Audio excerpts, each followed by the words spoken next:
Lideramos el camino de la opinión pública y buscamos que la cultura del debate alcance consensos y soluciones a los problemas de nuestro país.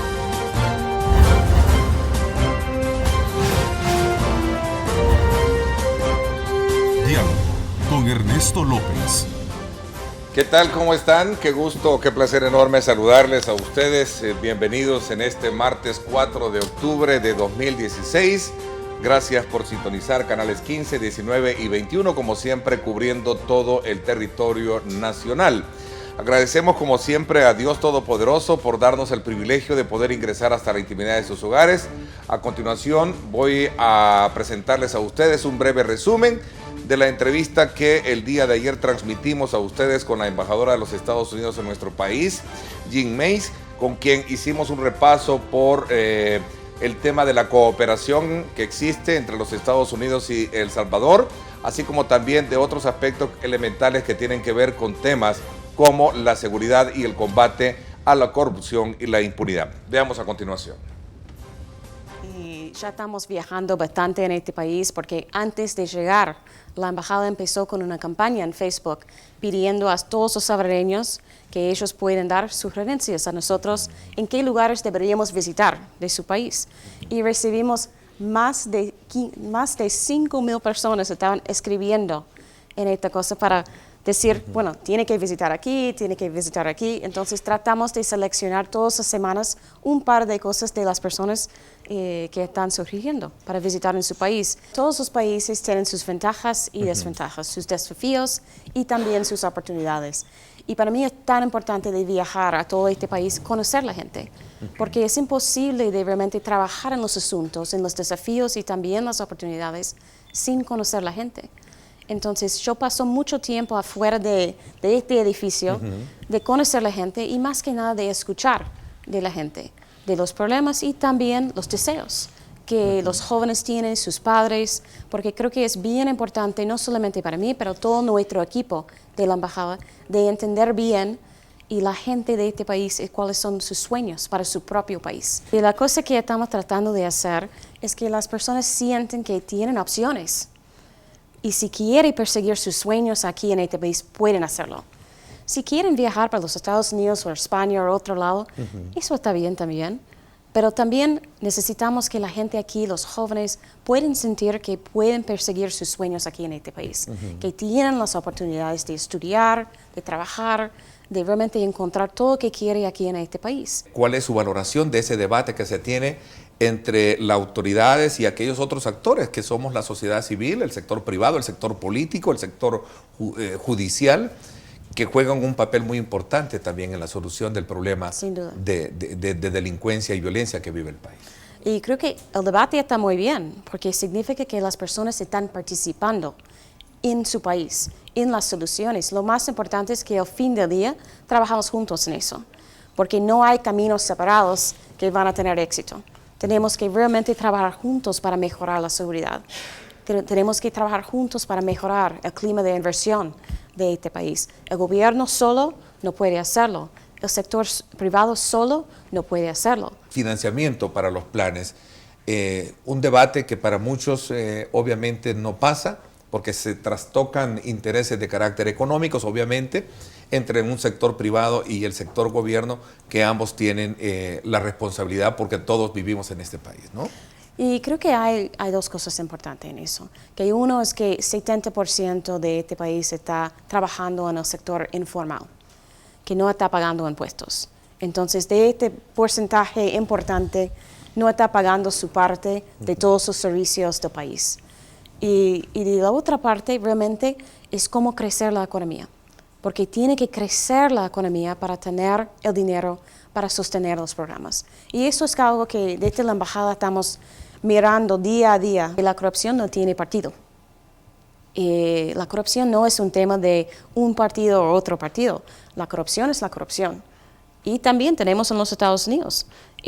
Todos los países tienen un nivel de corrupción. Y es un combate de la corrupción. No contra un partido, no contra otro. La corrupción no tiene partido en eso. Entonces, Y esos son elementos claves que recogemos precisamente de la entrevista que el día de ayer transmitimos a ustedes con la embajadora y que vamos a también a poner en relieve y a sumar precisamente con el tema que este día tenemos a bien presentarles a ustedes. Así es que quiero aprovechar en este programa, saludar al secretario técnico de la Presidencia, Roberto Lorenzana, para sumar a esos elementos, a esa visión también de opinión que tiene la embajadora, frente a otros temas como por ejemplo conocer el tratamiento que se le está dando al clima político consecuente, y digo consecuente, por el tema de la reforma hecha a la ley FOD el pasado jueves en la Asamblea Legislativa. Gracias por acompañarme, Roberto. Muy buenos días. Bueno, por cierto, ayer se dio una reunión entre los partidos políticos y el gobierno donde el principal ausente fue el recién nombrado presidente del COENA, Mauricio Interiano, y quien en su representación, entiendo, llegó René Portillo Cuadra, quien además de ser miembro del COENA también es diputado. Este vacío, por cierto, despertó reacciones al grado de algunos políticos del partido en gobierno de decir de que no puede Arena obligarlos a dialogar dejando por fuera al resto de partidos políticos, solo para poder un poco coronar ese acto que el día de ayer se llevó a cabo en Casa Presidencial. Pero este vacío, por cierto, despertó reacciones al grado, pues, como lo decía, de tener ese tipo de consideraciones. Pero más allá de las implicaciones políticas y económicas, la reforma que se hizo en la Asamblea Legislativa busca llenar momentáneamente un vacío fiscal para atender a la población pensionada del antiguo sistema. Con o sin razón, los partidos políticos, a excepción de Arena, dieron sus votos para reformar la ley, dejando una vez más en evidencia que este tema no debe ser tratado con parches ni con medias tintas, sino con medidas efectivas. ¿Cómo se van a lograr? Pues esa es la gran pregunta. Me voy contigo, Lorena, para que nos pongas en perspectiva de lo que vamos a también a sumar con nuestro invitado de hoy. Así es que gracias por acompañarnos siempre y darnos esos insumos pertinentes. Adelante. Gracias, Ernesto. Un gusto saludarte a ti y al secretario técnico de la Presidencia. Como ya lo mencionabas, ante la coyuntura financiera que atraviesa el gobierno, el día de ayer se reunió el gabinete con los distintos partidos políticos para abordar algunos puntos como el presupuesto general para el próximo año, la aprobación de bonos y no podían faltar las reacciones ante las reformas aprobadas la semana pasada en el tema de pensiones. Veamos. Tan esperada la reunión como los resultados. Lo cierto es que motivó distintas reacciones. El partido Arena, pese a la ausencia de su nuevo dirigente, criticó el encuentro. Fue una reunión muy light, en donde nos tomamos un café y en donde no vimos ningún tipo de premura. Yo creo que el presidente ha puesto la carreta delante de los bueyes. Lo primero era llamar a los partidos políticos para tomar una decisión de consenso que permitiera una reforma a las pensiones. No vino el presidente de Arena, lo cual ya es una señal. En segundo lugar, pues hay este tipo señal de que no toma en serio precisamente la convocatoria. Las otras bancadas reconocen que la aprobación de la reforma del fideicomiso de obligaciones previsionales no fue lo más adecuado, por lo que se muestran dispuestos a continuar el diálogo. No se aprobó la mejor propuesta, habían mejores, pero hubo falta de consenso, hubo falta de voluntad. Más bien imperó la teoría del desgaste y la teoría del achaque. Nosotros no vamos a estar acompañando una inflexibilidad que lo que haga es dinamitar el país. Pero de igual manera al gobierno le pedimos mayores canales de comunicación para que no nos tengamos que ver involucrados como partidos terceros en andar como bomberos, ayudando a apagar fuegos a los unos y a los otros por su incapacidad del diálogo. Estos son pequeños parches a la problemática financiera del país y pequeños parches no resuelven la problemática. De inmediato el diálogo insiste en la aprobación de los 1.200 millones de dólares y luego en diciembre volver a coincidir con nuevas propuestas. Ernesto, en la reunión también se planteó la necesidad de reformar la ley de asocios público-privados con el propósito de auxiliar al gobierno en sus finanzas. Con esta información vuelvo al estudio. Adelante. Bien, gracias Lorena. En efecto van a ser elementos que vamos a sumar, así es que desde ya bienvenido al programa. Sin menospreciar la presencia de René Portillo Cuadra en esta importante reunión que convocó el gobierno el día de ayer, ¿era necesario la presencia del presidente del COENA? Bueno, yo creo que siempre la convocatoria se había hecho más bien a los secretarios generales de los partidos, a los presidentes en este caso, y Yo lo creo que hay que entenderlo como un mensaje, ¿verdad? Él inmediatamente después de haber sido juramentado como presidente del partido, creo que en el mismo acto exhortó al presidente a reunirse de inmediato. Y entonces el presidente le toma la palabra, lo invita a Casa Presidencial conjuntamente con el resto de secretarios generales y su respuesta es no ir. O sea, ahí hay una lectura, ¿no? Puede ser de que él lo que quiera es simplemente tener un diálogo bilateral, eso se podría entender, y que no comparte el espacio con el resto de partidos políticos. O sea, esa es una lectura que podría hacerse, ¿no? O sea, sí, de diálogo, de querer negociar solo con sí. Y nosotros entendemos que es una fuerza política, digamos, es la principal fuerza política de oposición, pero el presidente está obligado a dialogar con todos los partidos políticos. Diálogo bilateral o en su momento una estrategia también que surge desde otros poderes internos para poder entrar a una negociación de temas importantes con el gobierno. Sí, mire, los temas de interés nacional se deben de ver, digamos, con todas las fuerzas políticas. Y no quiere decir que no puede haber relaciones bilaterales, por supuesto que sí, con uno, con dos, con todos los partidos políticos, siempre habrá. El presidente no puede asumir una relación exclusiva, ni siquiera con su propio partido, ¿verdad? Sino debe de gobernar por encima de los intereses particulares y tiene que tener una relación lo más amplia posible. Eso no excluye la posibilidad de una relación bilateral. Creo que el presidente lo hará, lo invitará personalmente a él, ¿verdad? Como presidente del Partido Arena, pero creo que es una mala señal, es una expresión de, no sé, pienso yo de incoherencia frente a su discurso, ¿no? Dijo, yo quiero dialogar con el presidente, pero no llego a la reunión. Ahora, de alguna manera esto deja en claro que a futuro se podría seguir teniendo este clima de incomparecencia y no precisamente de diálogo, que es lo que el país necesita, independientemente que solo con el partido mayor de oposición, sino con el resto de partidos. Porque ¿qué implicaciones puede tener para el resto de partidos que apoyó la reforma, por ejemplo, la ley FOP? Si no se toman en consideración ahora que se establezcan nuevos acercamientos con el Partido Arena. Obviamente puede generar un distanciamiento, un resquebrajamiento, como decía el día de ayer uno de los participantes en la reunión. Bueno, en realidad los partidos políticos, por pequeños que sean, tienen aportes importantes, sustantivos a veces, y su participación debe ser incluida en este diálogo. Por supuesto de que no siempre se tiene con ellos la mayoría suficiente para alcanzar resultados. Hay decisiones que se toman de mayoría calificada y en ese sentido, para las decisiones de mayoría calificada, hoy por hoy en esta legislatura solamente se puede realizar con los votos del FMLN y de Arena, ¿verdad? Ninguna de estas dos fuerzas políticas podría construir mayoría calificada si se excluyen mutuamente. Entonces, pero las decisiones de mayoría simple, que son las más permanentes, se puede construir con las otras fuerzas políticas. Entonces, en ambos sentidos siempre son necesarias todas las fuerzas políticas. ¿Qué agenda había en esa mesa de encuentro con los partidos políticos al grado de que pueda de alguna manera entenderse mejor el comentario que hacía René Portillo Cuadra, que era decía él, era una reunión más para tomar café que otra cosa?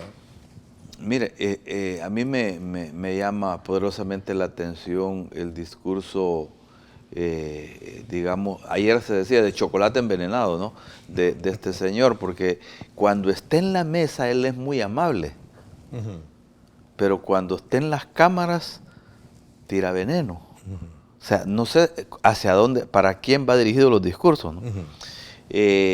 Pero ayer en el diálogo el presidente le reiteró el interés en mantener también una relación bilateral con el Partido Arena, como lo planteó a todas las fuerzas políticas, y que independientemente de que no haya llegado, siempre está abierta la posibilidad de un diálogo.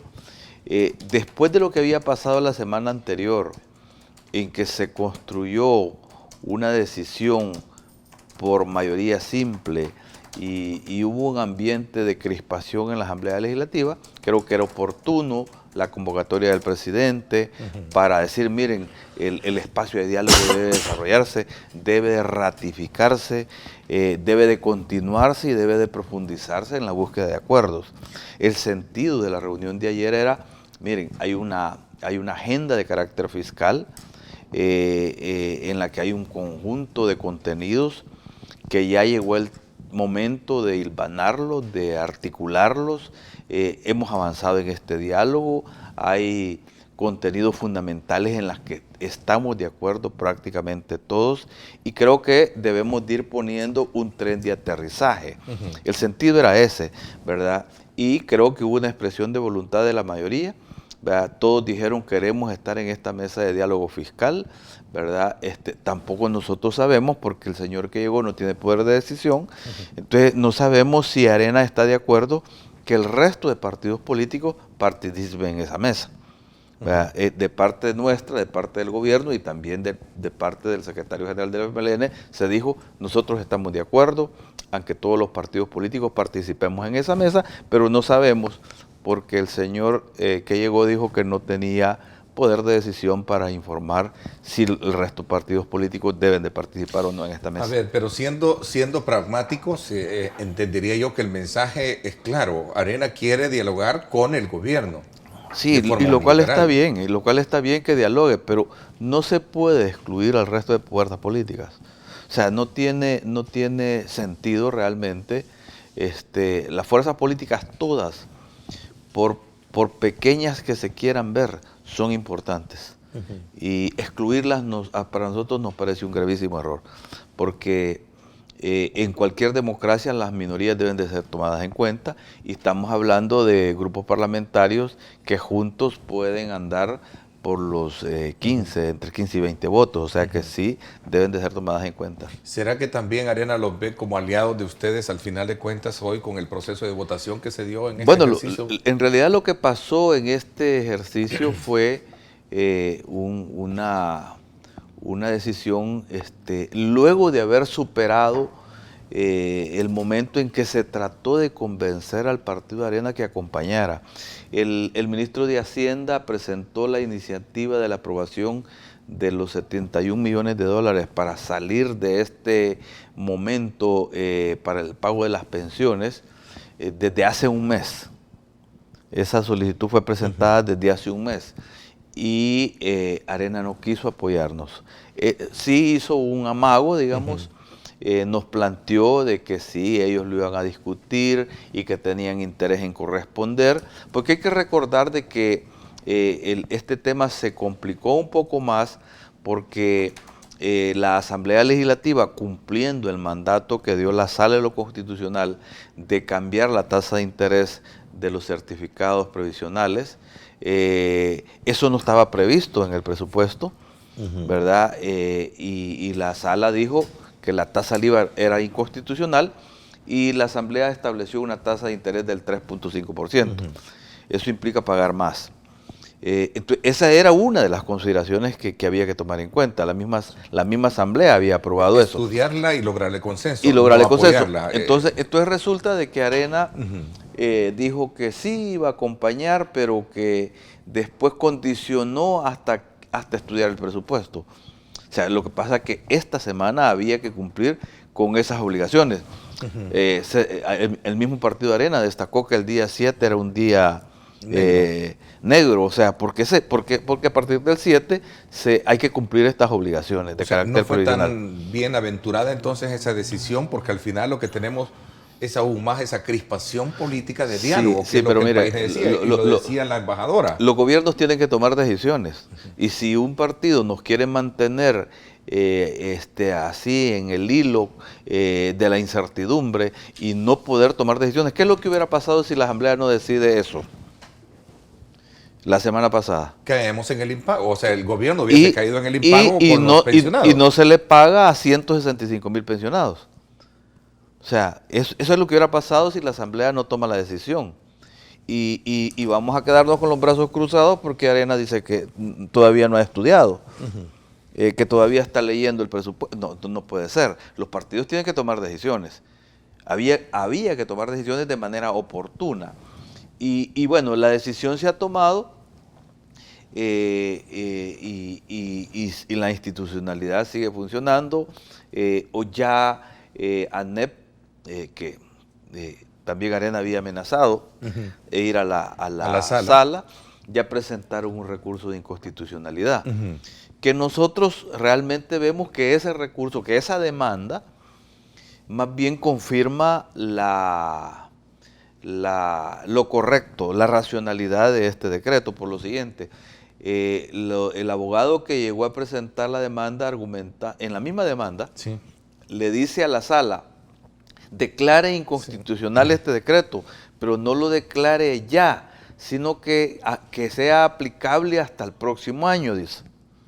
Porque ahorita es necesario que se puedan pagar las pensiones, si no a usted le van a tirar la culpa, señores de la sala. Entonces, ¿cómo es posible eso? Que se presenta una demanda, pero es inconstitucional, pero ahorita que funcione. Más adelante que lo declare inconstitucional. Eso lo que refleja era la urgencia en primer lugar. Claro. Y la pertinencia de tomar esta decisión. Que hay conciencia de ellos de que tenía que pagarse, claro, independientemente de cómo sea. Claro, y cómo es posible que es inconstitucional en un momento, pero que si lo hacemos ahorita no es inconstitucional. Eso viene a confirmar la justeza de esta decisión y lo correcto de esta decisión. Y bueno, nosotros por supuesto que estamos esperando que dice la sala, las cosas siguen caminando y hay que seguir trabajando en función de resolver este tipo de problemas. Ahora, la ley FOP, que es el Fideicomiso de Operaciones Previsionales, fue aprobada hace 10 años. Porque históricamente las pensiones para atrás se estuvieron pagando con bonos. Y a partir de ahí se aprobó un mecanismo por mayoría simple para que se pudiera estar pagando deuda previsional de estos fondos de pensiones. O sea, el segundo ejercicio creo que se hace en la historia del FOP. Sí, entonces se ha estado haciendo desde ese momento. Entonces, y se hizo con mayoría simple. Ahora las reformas se hacen por mayoría simple, porque no fue una ley aprobada por mayoría calificada. Y contra este decreto hubo oportunamente demandas de inconstitucionalidad, una sobre el fondo del asunto, si se podía haber tomado la decisión con mayoría calificada, y la otra era sobre el tema de las tasas de interés. Sí. La sala resolvió única y exclusivamente sobre la tasa de interés y no resolvió declarando inconstitucional la ley del FOP.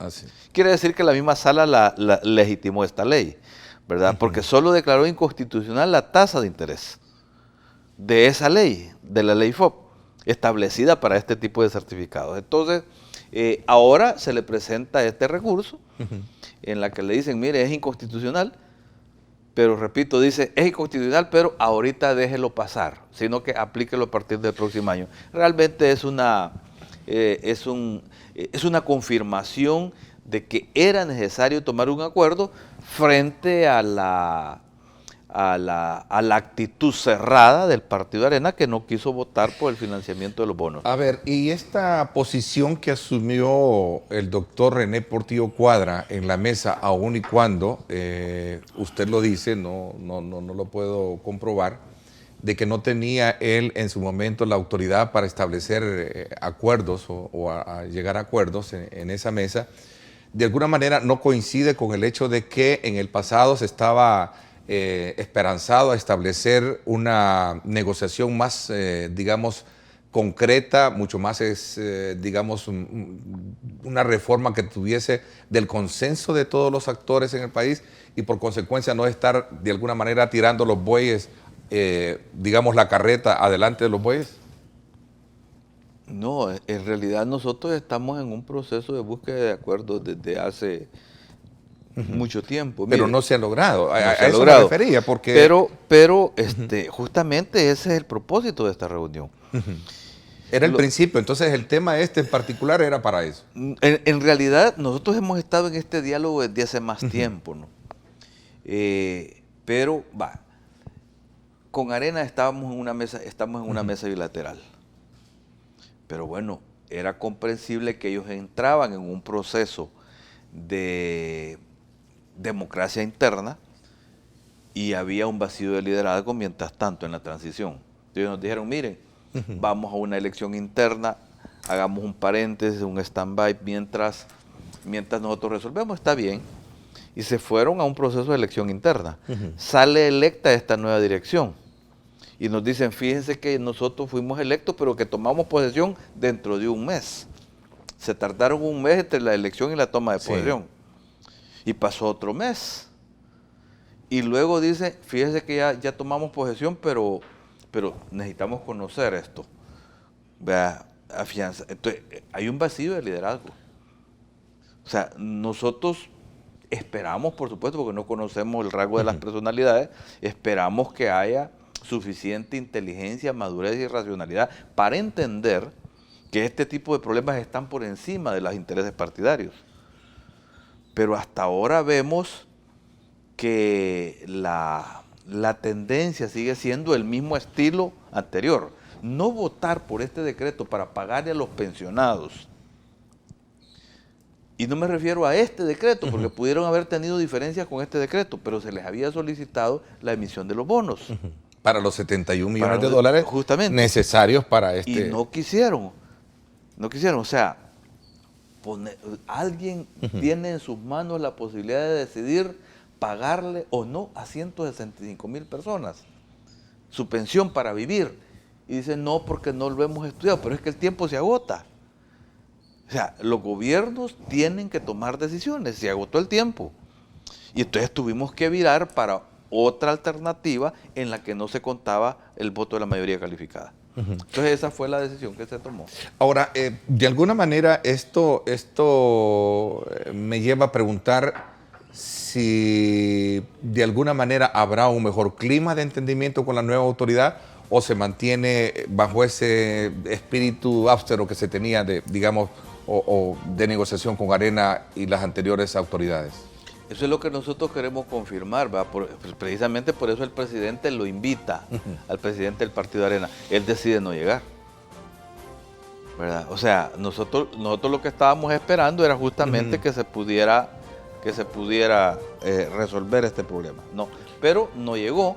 Entonces esperamos que pronto haya de nuevo nuevas reuniones para hacer un abordaje también bilateral y poder profundizar en la búsqueda de un acuerdo. Ahora, esta posición fuerte que asume el doctor Portillo Cuadra, ¿de alguna manera toma ventaja a nombre del partido o toma de alguna manera una desventaja si lo vemos desde el punto de vista de las posiciones que él ha asumido en la Asamblea?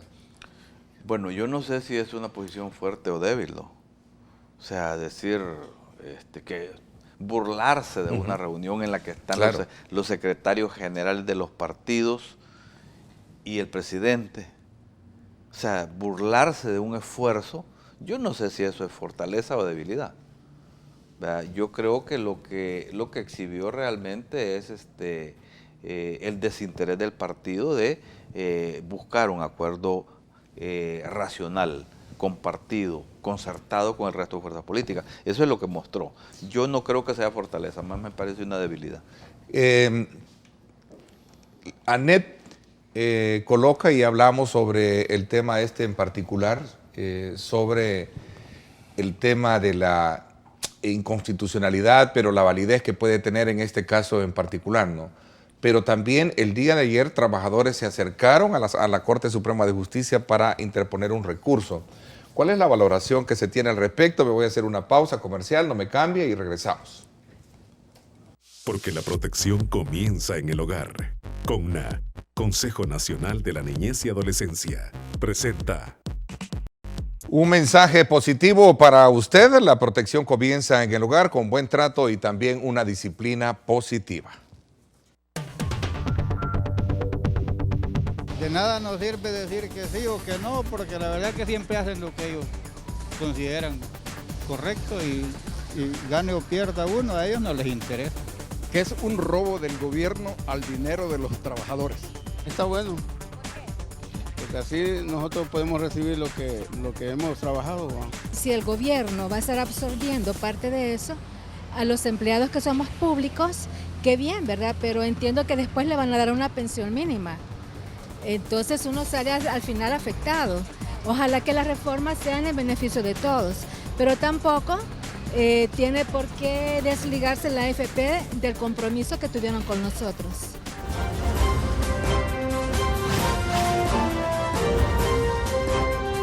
Diálogo con Ernesto López. Porque la protección comienza en el hogar. CONNA, Consejo Nacional de la Niñez y Adolescencia, presentó.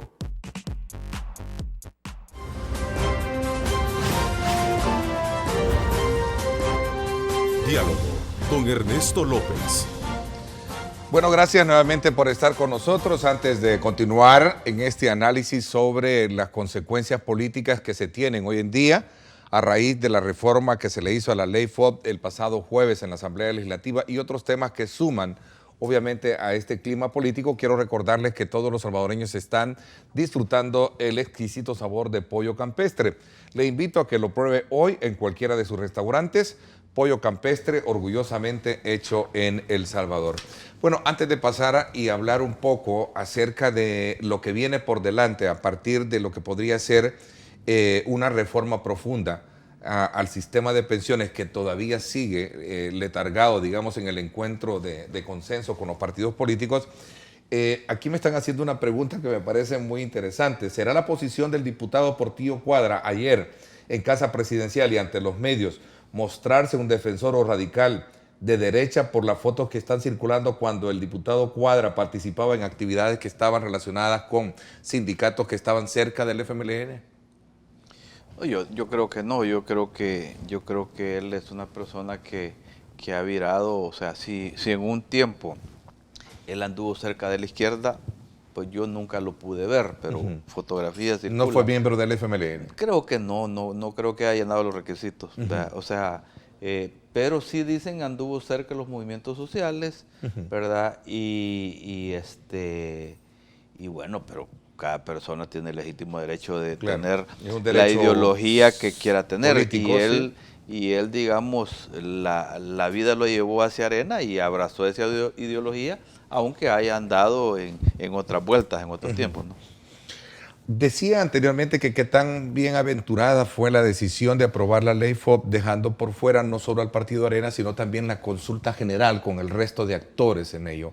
Ayer ya no fue ANEP, sino que fueron los trabajadores que se abocaron a la Corte Suprema de Justicia a poner un recurso de inconstitucionalidad también por esta reforma que se llevó a cabo el jueves.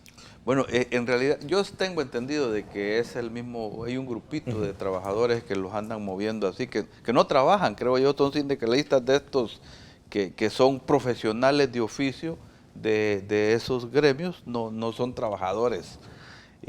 Y a nombre de los trabajadores llegan a poner este tipo de demandas. Bueno, que la institucionalidad funciona, como dicen, y tienen el derecho de ir a la sala. La sala tiene que valorar, ¿verdad?, si declara inconstitucional el decreto que asegura el pago de las pensiones a 165,000 personas. ¿Verdad? O sea, la pelota está en la cancha de ellos. Si la sala quiere declararlo inconstitucional porque considera que es inconstitucional, entonces simplemente la decisión es no pagarle a 165,000 pensionados, ¿verdad? Y esa fue la decisión que tomó la Asamblea y a nosotros nos parece correcta porque Arena se negó a votar por un decreto de un financiamiento distinto. Y ante esa actitud de Arena de no votar por los 71 millones que desde hace un mes se había solicitado a la Asamblea, se creó esta reforma que también es válida desde el punto de vista jurídico, porque el FOP se ha utilizado para el pago de deuda, previsional. Para eso se utilizó desde su origen. Y se votó esa ley por mayoría simple. Y la sala ha tenido en sus manos una demanda de inconstitucionalidad y no falló en contra de esa ley desde hace 10 años, sino que solo falló en contra de la tasa de interés. A ver, pero el argumento que se está manejando y la acusación o el señalamiento directo que se está haciendo contra los que votaron, es decir, ustedes, los partidos políticos, con esta reforma a la ley, es que este dinero no es para poder de alguna manera ser utilizado para obligaciones previsionales, sino que es para pagar deuda del Estado. Por ejemplo, dejando a Arena descansar un poco en paz en este momento, me voy a ir a una posición que hace Asafondos, que dice, esta reforma implica un ciclo infinito de generación de deuda, la cual iría creciendo sin control en el tiempo, sin garantía de pago para los trabajadores. ¿Qué pasa con ello? No, es un argumento, o sea, nosotros lo que estamos diciendo es que con esta medida se garantiza el pago de las pensiones. Entonces ese discurso ¿verdad? De que no va, que es una deuda del Estado la que está pagando y no concretamente un derecho. El propósito de fondo es pagarle a los pensionados. Y de ahí no se sale. O sea, es que mire, ¿por qué piden? Porque ese abogado que presentó a ANEP, ellos llevan el mandado de las AFP. Ahí no nos engañemos, ¿verdad? Igual estos trabajadores, ¿verdad? Ellos no son trabajadores, alguien está pagando allí. Entonces, el propósito de ellos es, digamos, tratar de garantizar que el negocio funcione. Y nosotros no estamos en contra del negocio. El problema es que en esta oportunidad no había otra alternativa. Ante la negativa de Arena de financiar esto por la vía de los bonos, la única alternativa era esto. Y fíjese bien, ¿cómo es posible que este abogado de la ANEP llegue a decirle a la sala, declárelo inconstitucional, pero a partir del próximo año? ¿Qué quiere decir eso? Que no había alternativa, que hay que pagar. ¿Cómo es que llegan a pedir una inconstitucional y diciendo, miren, ahorita hagan estas emisiones y que funcione, pero ya en la siguiente ya es inconstitucional? Es totalmente irracional ese planteamiento. Es totalmente incoherente. Si alguna coherencia puede tener, es únicamente con la lógica que no había alternativa y había que resolver este problema la semana pasada. Ellos mismos se encargaron de decir que el día 7 era el día, el día 7 era el día negro de la historia del país, porque habían vencimientos y podíamos caer en impago y no se le iba a pagar a los pensionados. Es cierto, pero había que buscar alternativas y se buscó la alternativa correcta. Entonces, claro, el decreto dice que es un decreto transitorio, así lo aprobó la Asamblea, ¿verdad? De tal manera de que no es ilimitado, no es permanente, como se trata de indicar en esa publicación. No, hay que llegar a un acuerdo con la reforma de pensiones. El gobierno presentó una propuesta de pensiones, de reforma de pensiones, que fue atacada, vilipendiada, desprestigiada, etcétera, etcétera. ¿Quién más tiene una propuesta de pensiones? ¿Cuál es la otra propuesta que vamos a discutir? Bueno, entiendo. La de FUSADES no ha presentado nada. La de ANEP no ha presentado nada. Las AFP no han presentado nada. Arena no ha presentado nada. ¿Y entonces qué quieren que discutamos? Atacan, pero no presentan propuestas.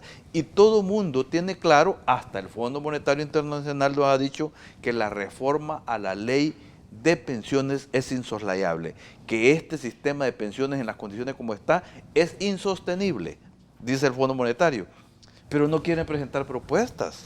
Bueno, Ernesto Mason, a través de su cuenta en Twitter, envía directamente para nuestra cuenta el comunicado en la cual el Partido Arena lamenta la convocatoria a una reunión sin propuestas ni acuerdos que beneficien, a los salvadoreños.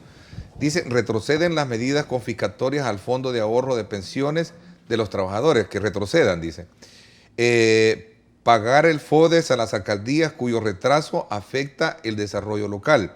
Entonces, son aspectos que de alguna manera, y un tercer elemento, eliminar del presupuesto todos los gastos innecesarios y que priorice la inversión.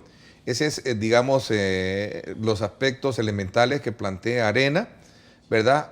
Para continuar o contribuir a tender esos puentes, ¿verdad? Y encontrar una solución factible en este comunicado, secretario. No sé cómo entenderlo, porque dicen que tiran puentes y no llegan a la reunión. O sea, hay que seguir haciendo esfuerzos, buscando dialogar con ellos, pues, pero lo que pasa es que Arena no ha entendido, y voy a decir algo que estaba pensando, si no decirlo, pero lo voy a decir. Mire, el nuevo dirigente del Partido Arena sigue siendo conducido por el anterior presidente. El estilo es exactamente el mismo, su forma de actuar es exactamente la misma, no tiene la personalidad para decidir en momentos oportunos. Ya llegó el momento de que tome decisiones, pero sigue siendo arrastrada por la lógica vieja de su partido. No hay cambio en Arena. No hay cambio, es lo mismo. Entonces, nosotros estábamos interesados en que hubiera un cambio.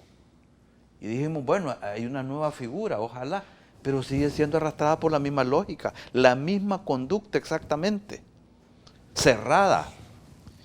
Puede ser que no le dé la personalidad para eso. Porque lo que nosotros entendemos es que es una persona que está formada de manera distinta, pero no tiene la fuerza, no tiene liderazgo para tomar decisiones. Y lo están arrastrando desde el principio a lo mismo. Invita al presidente a un diálogo urgente y el presidente lo llama a una reunión y no llega a la reunión. ¿Y quién decide entonces? ¿Quién decide ahí? Si él mismo le pidió al presidente una reunión y cuando el presidente le dice, venga, reunámonos, entonces ya no llega. ¿Y en qué? No sé qué lenguaje vamos a hablar entonces. Habrá continuismo, predice continuismo entonces. Sí, es que esa es la lógica que estamos viendo. Nosotros esperábamos un cambio de actitud, ¿verdad? Pero lo que estamos viendo es la misma lógica del pasado. Arena no tiene cambios. Han tratado de vender la idea de un cambio, de que hay una nueva dirección que va a ser más flexible, que va a buscar entendimiento, pero lo que vemos es una actitud exactamente la misma. ¿Quién puede de alguna manera crear esas condiciones? Ayer, precisamente con la embajadora de los Estados Unidos, Jean Mains, hacía una valoración sobre el tema de acuerdos políticos para resolver problemas graves como el tema fiscal. Claro. Y ella dice, incluso exhortó a los partidos políticos unirse para lograr un encuentro de esa naturaleza. Entendería yo que está más lejos que cerca encontrar esa solución o esos acercamientos. Mire, a veces son así los acontecimientos, ¿no? O sea, en la política y en la historia política siempre pasa que los momentos, a veces en los momentos en que se está más cerca de las soluciones, siempre aumentan las contradicciones, ¿verdad? Las contradicciones son permanentes y hay que navegar en medio de las contradicciones. Y puede ser que en los ambientes estos se pueda propiciar una reorientación del camino, porque el mundo entero, digo yo, todos los actores están alineados a favor de un acuerdo. Mire, el sector privado dice debe haber un acuerdo, la población misma en las encuestas dice pónganse de acuerdo. Hoy el cuerpo diplomático también dice pónganse de acuerdo. La señora embajadora de los Estados Unidos dice, miren, necesitamos un acuerdo fiscal. El vicepresidente Biden lo dijo hoy en esta reunión en Washington con los presidentes, que debe de haber un acuerdo entre las fuerzas políticas.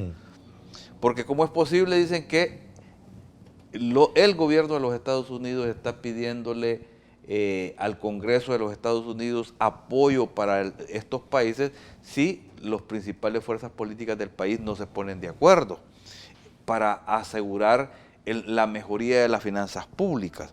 O sea, hay un alineamiento. El Fondo Monetario Internacional, que Arenas ha pedido que el Fondo Monetario Internacional acompañe este proceso. ¿Qué dice el Fondo Monetario la semana anterior?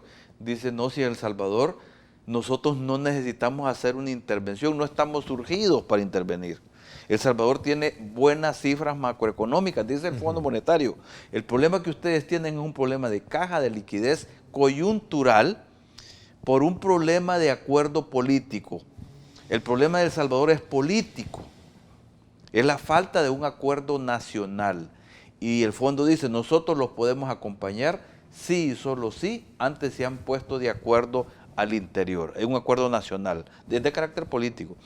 El presidente del Banco Interamericano de Desarrollo, el presidente Moreno, dijo hace poco tiempo también, dijo, el caso de El Salvador, el problema es, dice, que las finanzas públicas están secuestradas por la polarización política. Bueno, pero eso de alguna manera tiene lógica. Claro.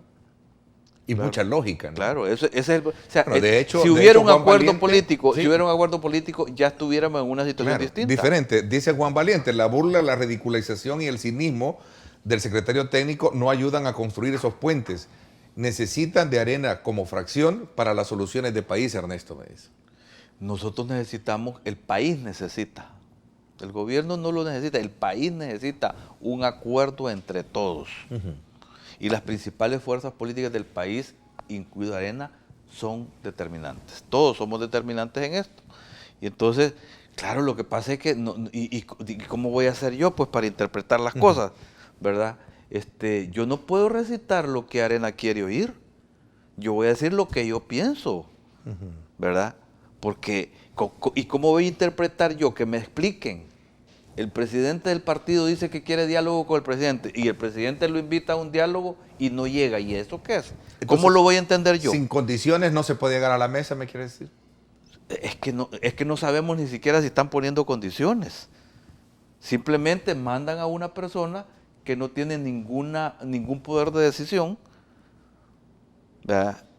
Y se les pregunta, mire, aquí todo el mundo dice que los partidos políticos todos deben de estar en la mesa fiscal. Él no puede decidir, no sabemos si Arena está de acuerdo o no.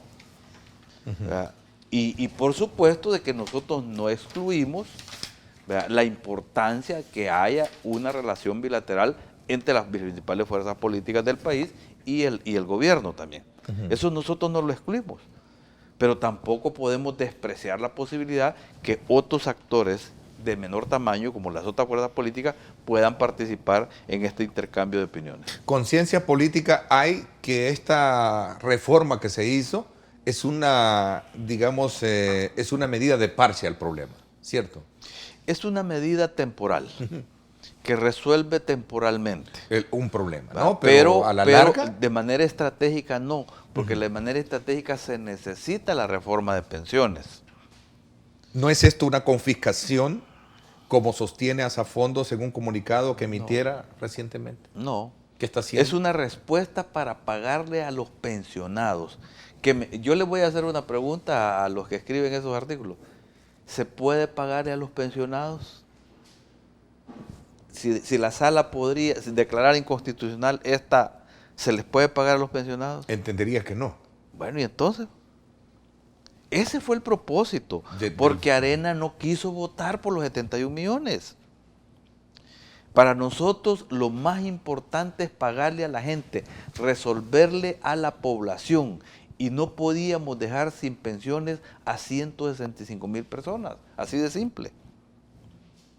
Y se logró la respuesta gracias al concurso del resto de fuerzas políticas sin Arena.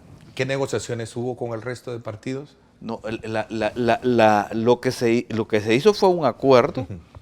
Hubo 46 votos, ¿no? Y todos los partidos políticos votaron por eso, excepto Arena.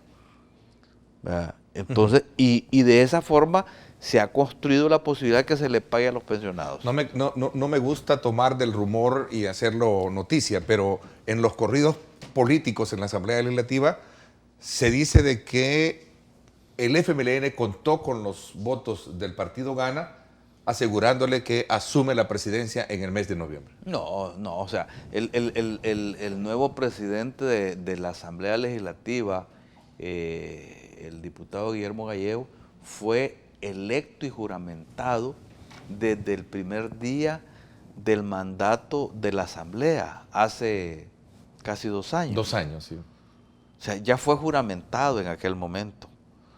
O sea, simplemente la Asamblea ni siquiera ha discutido ese tema, no, o sea, eso nosotros no tenemos por qué garantizarle eso. Simplemente ya fue electo, juramentado.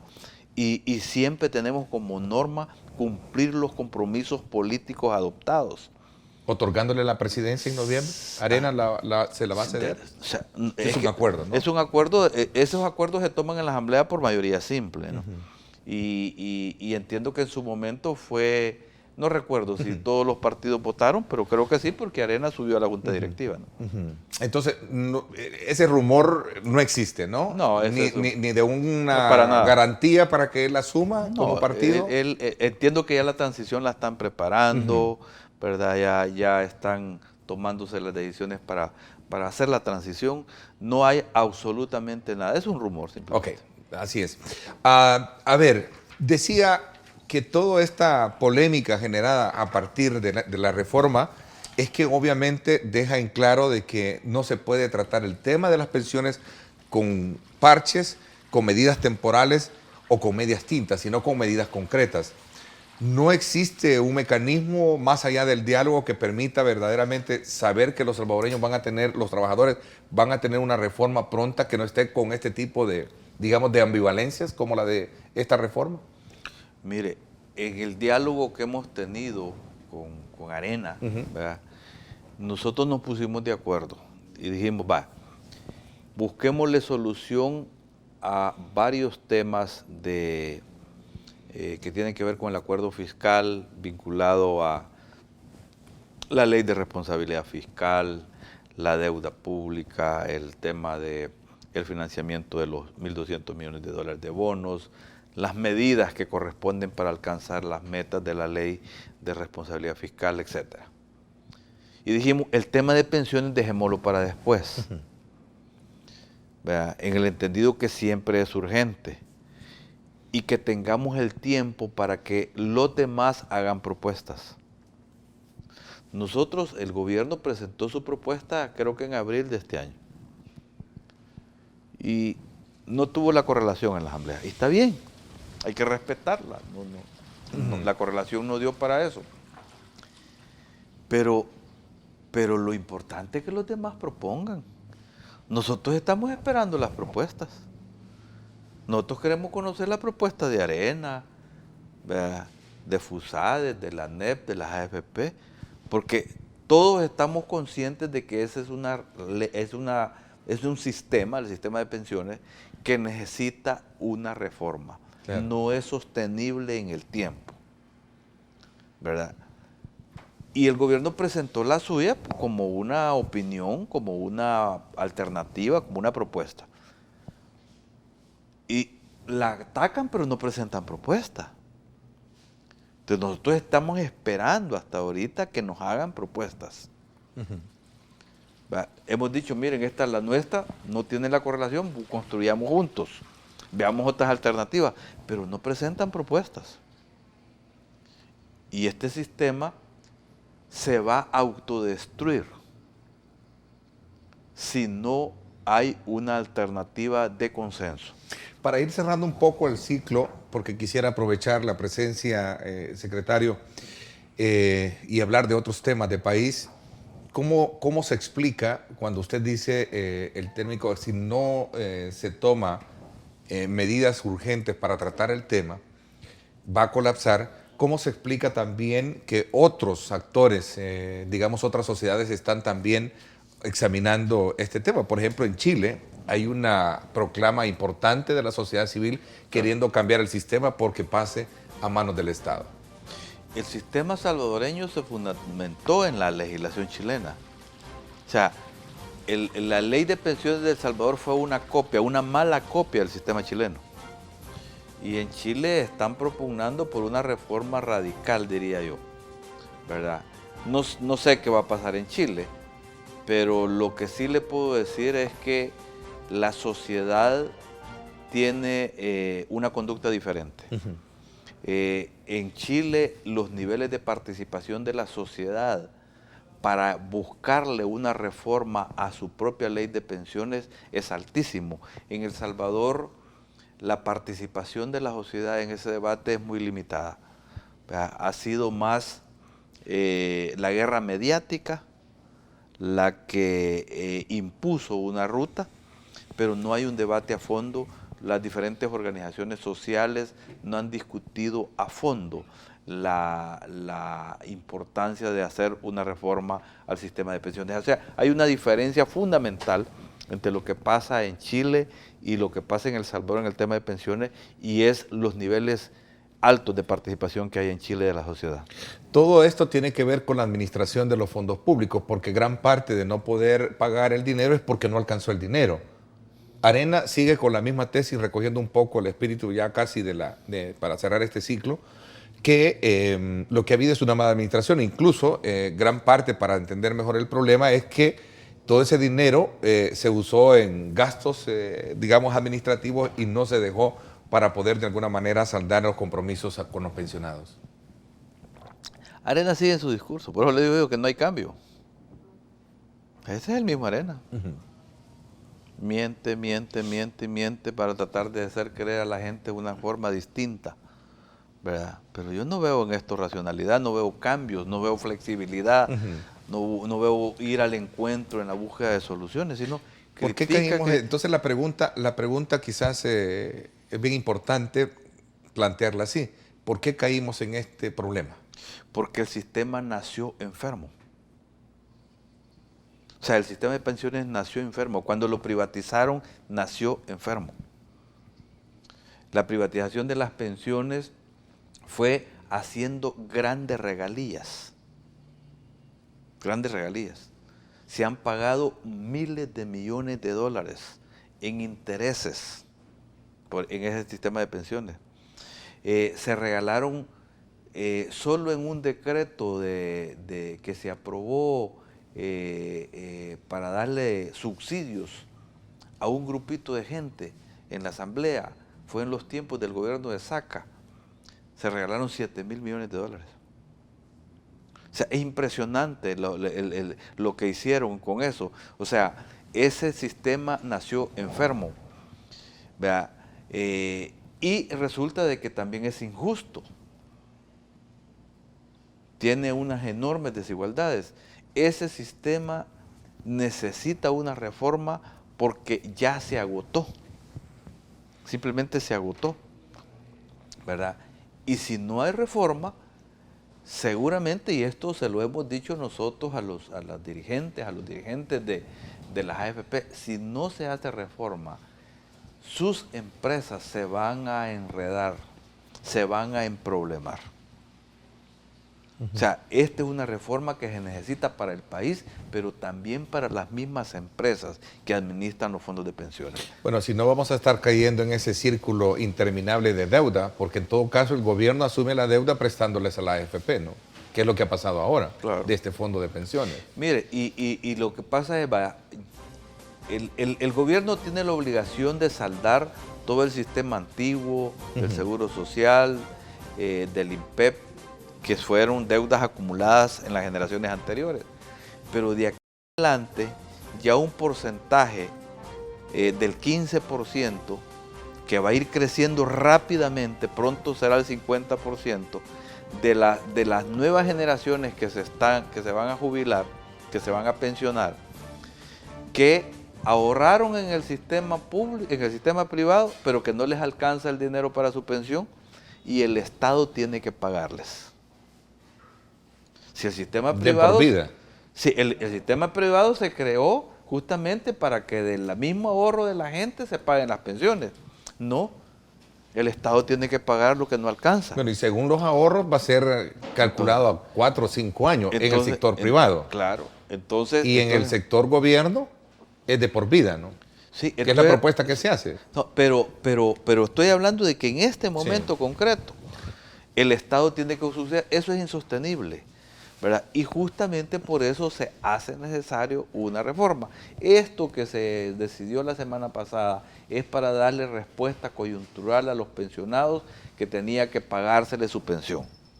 Pero el sistema de pensiones necesita una reforma y el mismo decreto dice que es transitorio mientras se llega a un acuerdo en la reforma de pensiones. Bueno, se presentó el presupuesto y de alguna manera también la preocupación de los partidos es que no hay, digamos, ahorros, particularmente cuando se trata de ver algunas carteras que sí lo tienen.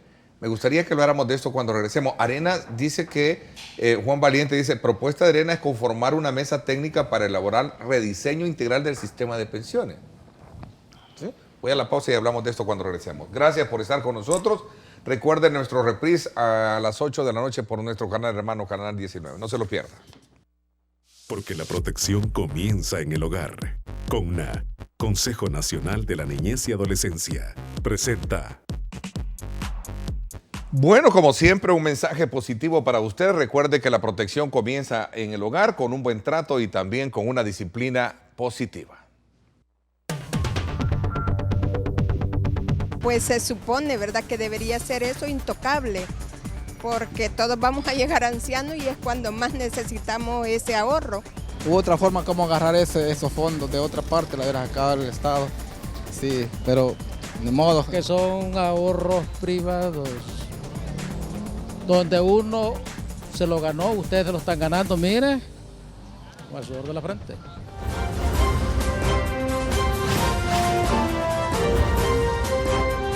Diálogo con Ernesto López.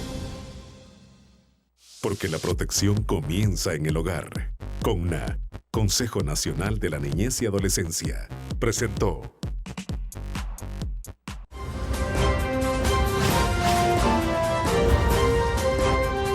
Diálogo con Ernesto López. Bueno, gracias nuevamente por estar con nosotros. Agradecemos de ustedes la fiel sintonía a nuestro programa. Decíamos extra cámaras que Arena ni los otros sectores no han presentado un documento propuesta paralelo a lo que ya el gobierno presentó. Nada. Y no entonces, cuando dicen Juan Valiente de que ofrecemos establecer o montar una mesa de diálogo para crear condiciones, digamos, técnicas, ¿a qué se refiere entonces? Dice, es una mesa técnica para elaborar un rediseño integral del sistema de pensiones. Eso quiere decir que no tienen propuesta, porque hay que crear una mesa para discutir técnicamente, que creen las mesas que quieran. Son libres para hacerlo. Lo importante es que presenten sus propuestas. O sea, nosotros no nos podemos oponer a que haya una discusión técnica, no, por supuesto que no. Que la creen. ¿Y qué es lo que les impide, pues? Podría obligar al gobierno a hacer reformas para que las personas puedan, los hombres, pensionarse, sin aumentar a 5 años la jubilación de los trabajadores. En la propuesta del gobierno eso no se hizo. 65 los hombres. Pero no sabemos si Arena lo quiere proponer. ¿Y 60 las mujeres? No sabemos si lo quiere proponer. El gobierno no hizo esa propuesta. ¿Y no cree también como una salvedad? No, el gobierno lo que dice es que nosotros estamos abiertos a escuchar las propuestas, incluidas las propuestas de carácter paramétrico, o sea, que tomen en cuenta estos parámetros, quiere decir. Entonces nosotros estamos abiertos, no la hemos incluido en nuestra propuesta. Pero estamos abiertos, escuchemos y nos pongamos de acuerdo, pero alguien tiene que hacer las propuestas. El gobierno no hizo esa propuesta. El gobierno hizo otras propuestas que ahí están, que fueron discutidas. Puede ser que algunas sean tomadas en cuenta, otras no, pero queremos conocer las propuestas de los otros. Lo de la mesa técnica, que la hagan. ¿Cuál es el problema? Nosotros creemos que los partidos políticos y el gobierno tienen suficiente experiencia técnica también para decidir, ¿verdad? Pero si quieren que participen otros actores, tienen el legítimo derecho de proponerlo, pero que lo hagan. Lo importante es que tengamos las propuestas en la mesa. O sea, yo quisiera saber cuál es la propuesta de Arena sobre la reforma de pensiones. Si tiene. No sé si tiene. A ver, el presupuesto, prácticamente una de las condiciones y críticas que siempre recibe es que no es un presupuesto primero austero, no es un presupuesto real con lo que realmente ingresa en el Estado. ¿Cómo de alguna manera ustedes están visualizando esa discusión que obviamente ya está generando y despertando inquietudes en la Asamblea Legislativa? Bueno, mire, hemos hecho un esfuerzo extraordinario y nos sentimos contentos, optimistas, con entusiasmo con la presentación de este presupuesto. Este presupuesto fue calculado sobre una estimación de ingresos conservadora, porque se estimó un crecimiento económico conservador también. El Banco Central de Reserva tiene dos estimaciones, un escenario conservador y un escenario más optimista del crecimiento económico de todos los años. Y para el próximo año el Banco Central de Reserva estima que la economía de El Salvador va a crecer entre un 2.3 a un 2.6%. En el presupuesto dejamos establecido el escenario más bajo. Si crece más la economía, bien para nosotros, porque van a aumentar los ingresos por encima de lo que se dejó planteado. Pero esa es la primera regla del juego, conservadora, para no estar poniendo más gastos de los que deba de tener, que correspondan, los gastos deben de corresponder a los ingresos. Eso es lo primero. Y quiero decirle de que aun cuando el crecimiento de la economía es bajo, es un crecimiento importante, ¿verdad? Este año estamos creciendo al 2.5%. El Banco Central ha confirmado que en el primer semestre se avanzó en un crecimiento económico del 2.5%. Eso es importante porque venimos de una economía que estuvo por debajo del 2% antes de la llegada del presidente Sánchez Serén, ¿verdad? Entonces, eso es importante. Y en un momento en que en el mundo ahí nos critican, miren que más bajo es el crecimiento, pero miren, en el mundo hay bajo crecimiento. En América Latina el crecimiento económico es negativo. Brasil está creciendo al menos 4%, y así varios países de América Latina. Y nosotros estamos creciendo 2.5%.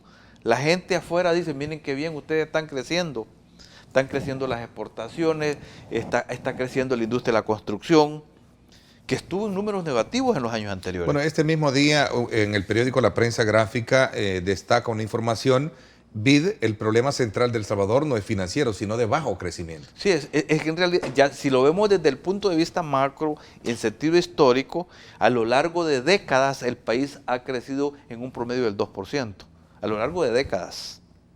No es cuestión de ahora. Nosotros hoy venimos de un crecimiento más bajo y hemos superado el 2%, estamos en el 2.5%.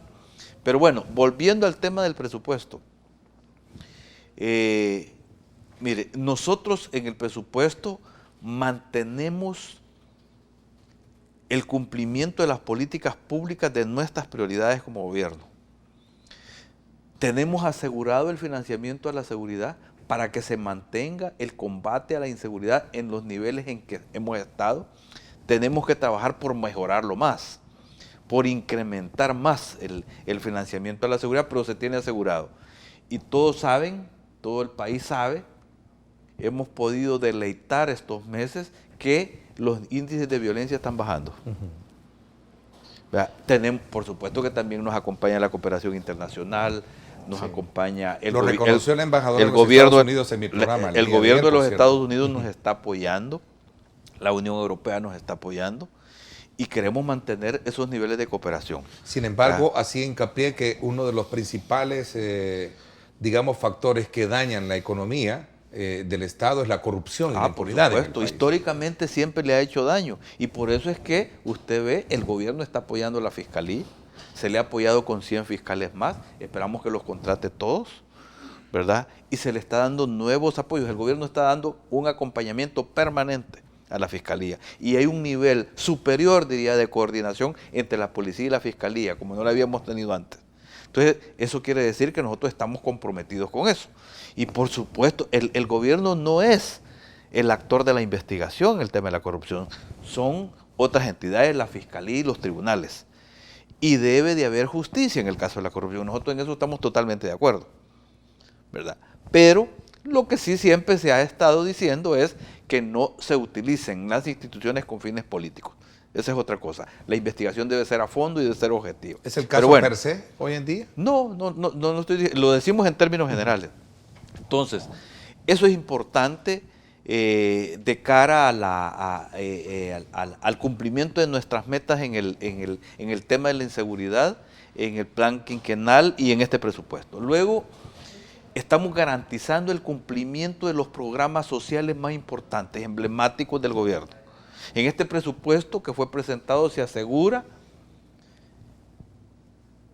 que continúe el vaso de leche, que continúan los paquetes escolares, que continúe el programa Un Niño, Una Niña, Una Computadora, los paquetes agrícolas continúan, el apoyo que está viendo a la caficultura con plantas, con fumigación, ¿verdad? Todos esos paquetes, todos esos programas emblemáticos de carácter social, las pensiones a los de la tercera edad en las zonas más pobres del país, todo eso se mantiene. Plan de ajuste, voy a hablar de eso cuando regresemos. Antes, secretario, voy a presentarle a usted y al país y a todos nuestros televidentes esta imagen de nuestro Megadrone sobrevolando esta es la avenida Jerusalén, precisamente en un sector bastante copado por,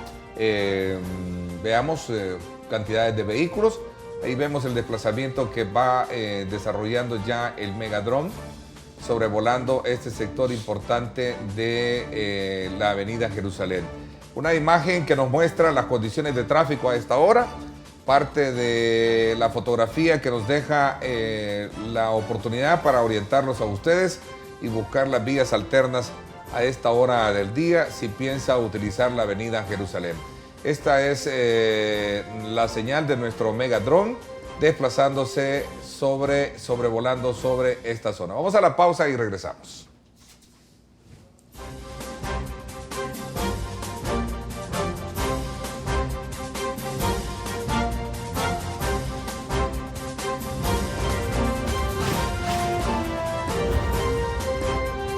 Diálogo con Ernesto López.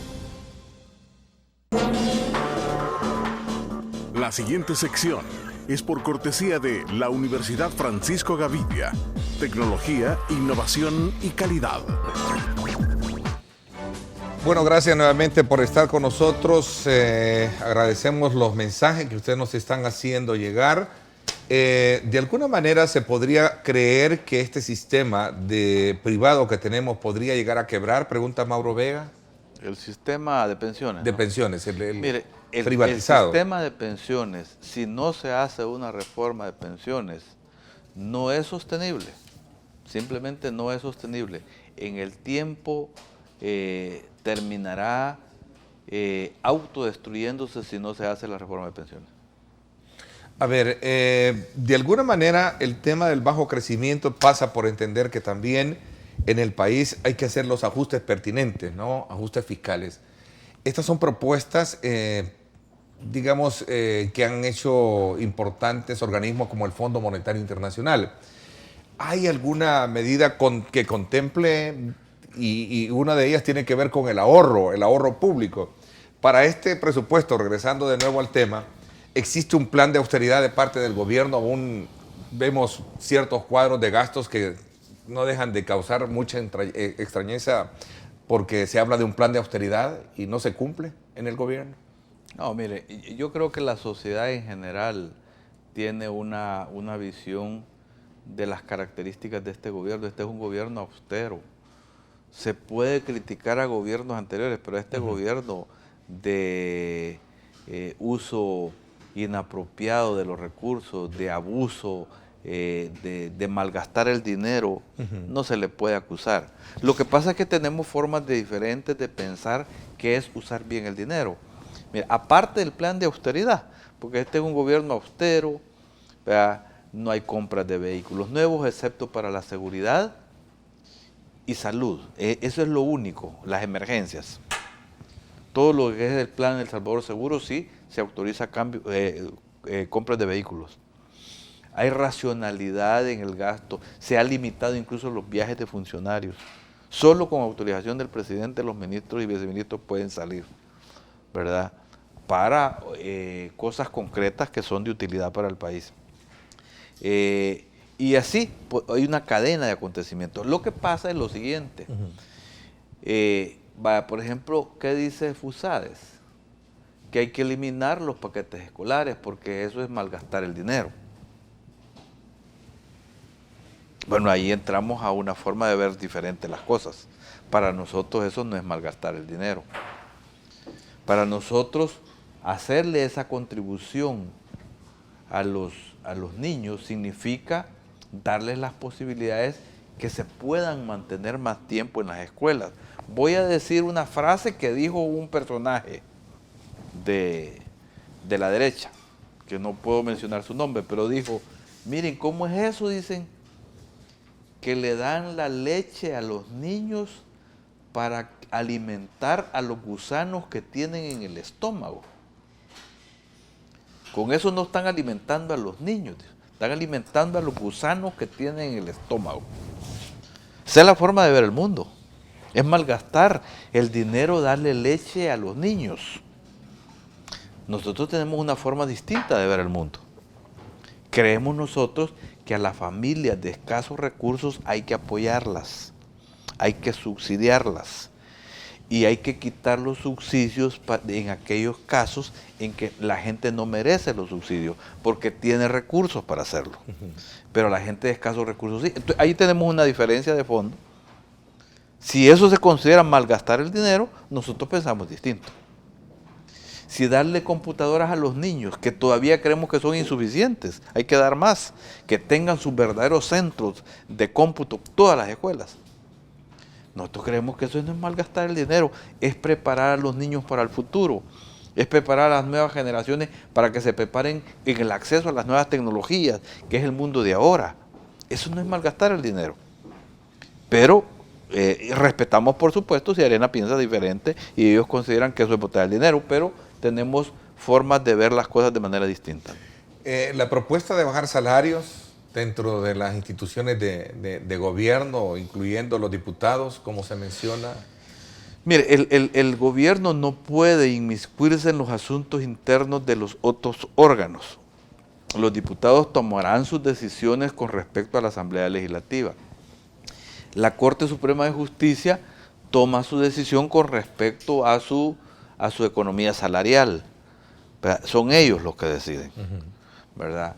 El gobierno solo decide sobre el gobierno central, las diferentes instituciones, las autónomas, los ministerios, de eso sí, ¿verdad? De eso sí responde el gobierno y hay un esfuerzo que se hace, ¿verdad? Y hay, digamos, en la ley de salarios habrá ajustes salariales, particularmente para los funcionarios de más alto rango, ¿no? Para los eso sí, el presidente lo ordenó y habrá un ajuste salarial. Acercamientos con el sector laboral para encontrar consenso sobre este tema, preguntan. Hay esfuerzos de manera distinta en cada caso concreto. Yo voy a poner el ejemplo de salud. En el Ministerio de Salud hay un diálogo permanente, sistemático, con todas las organizaciones sociales, con todos los gremios que hay en salud. No sé cuántas organizaciones y sindicatos hay, pero hay un esfuerzo. Escalafón. El escalafón. ¿Se va a pagar o no se va a pagar? En el presupuesto quedó establecido el escalafón para todos aquellos empleados que ganan menos de $1,500, que es más del 80% de los trabajadores. Del sector salud. Del sector salud. Para el resto, fíjese cómo es de injusto ese escalafón, que el 80% de los trabajadores de salud se gastan $10 millones más o menos en el escalafón de incremento este año. Y solo el 20% se llevaría en 20 millones.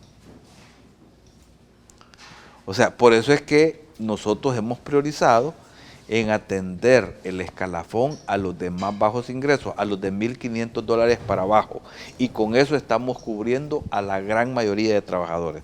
Por supuesto, ya el debate está situado en la Asamblea Legislativa y ahí harán sus respectivos cabildeos, pero lo que se puso en el presupuesto de este año en el tema del escalafón de salud corresponde a lo que le estoy mencionando. Bueno, de igual forma como se ha hecho el tema y la aprobación de los bonos para los policías y militares, ¿no?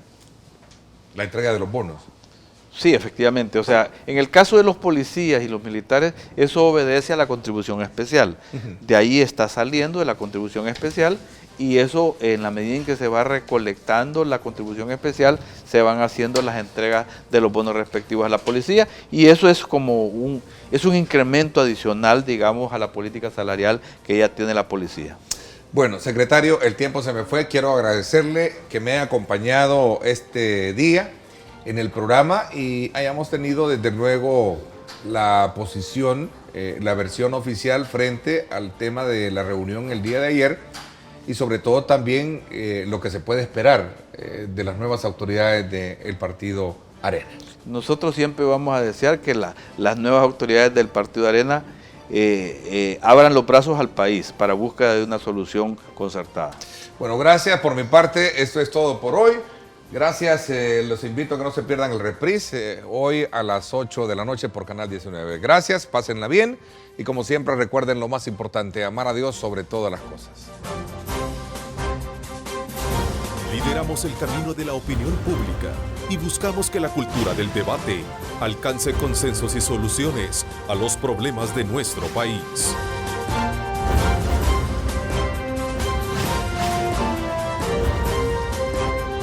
Diálogo con Ernesto López.